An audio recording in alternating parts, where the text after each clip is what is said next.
শিশুর বমি হলে কি করবেন?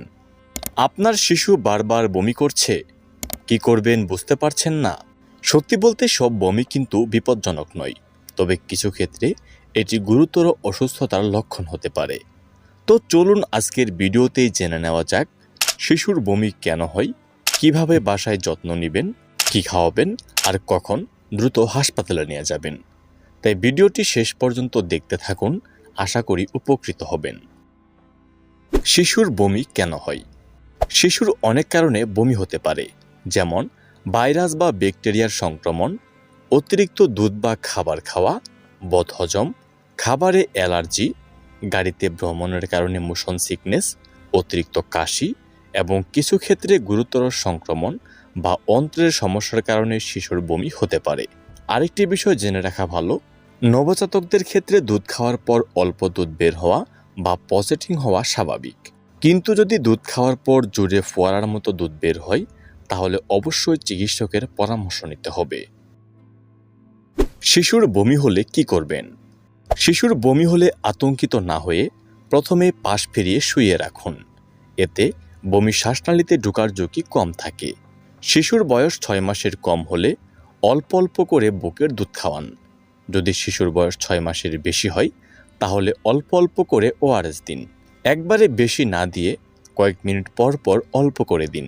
শিশু যদি বড় হয় তাহলে সহজপাচ্য খাবার দিন, যেমন ভাত, কলা, আলু বা খিচুড়ি। ভারী বা তৈলাক্ত খাবার একদম এড়িয়ে চলুন। শিশুকে পর্যাপ্ত পরিমাণ বিশ্রাম নিতে দিন এবং এ সময় অতিরিক্ত দৌড়ঝাঁপ বা খেলাধুলা কিছু সময়ের জন্য বন্ধ রাখুন। শিশুর বমি হলে যে ভুলগুলো করবেন না: 1 নাম্বার, চিকিৎসকের পরামর্শ ছাড়া বমির কোনো ওষুধ খাওয়াবেন না। 2 নাম্বার, জোর করে একসাথে অনেক পানি বা খাবার দিবেন না। 3 নাম্বার, বারবার বমি হলেও বুকের দুধ বন্ধ করবেন না।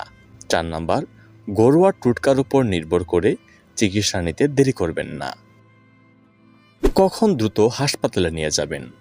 যদি খেয়াল করেন শিশুর বারবার বমি হচ্ছে, বমিতে রক্ত বা সবুজ রঙের তরল দেখা যাচ্ছে, শিশু খুব ঝিমিয়ে পড়ছে বা অচেতন হয়ে যাচ্ছে, মুখ শুকিয়ে যাচ্ছে, প্রস্রাব কম হচ্ছে, চোখ বসে যাচ্ছে, তীব্র পেট ব্যথা বা পেট ফুলে যাচ্ছে, বয়স 3 মাসের কম এবং বারবার বমি করছে, বমির সাথে উচ্চ জ্বর বা খিঁচুনি হচ্ছে, তাহলে দেরি না করে দ্রুত চিকিৎসকের পরামর্শ নিতে হবে।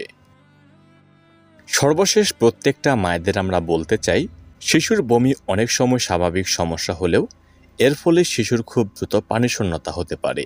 তাই শিশুকে পর্যাপ্ত তরল দিন, বুকের দুধ খাওয়ান এবং বিপজ্জনক লক্ষণ দেখা দিলে দেরি না করে দ্রুত চিকিৎসকের পরামর্শ নিন। আর হ্যাঁ আপু, ভিডিওটি যদি আপনার উপকারে এসে থাকে তাহলে একটি লাইক দিন, আপনার পরিচিত বাবা মায়ের সঙ্গে শেয়ার করুন এবং শিশু ও গর্ভাবস্থার স্বাস্থ্য সম্পর্কিত নির্ভরযোগ্য তথ্য পেতে আমাদের চ্যানেলটি সাবস্ক্রাইব করে রাখুন।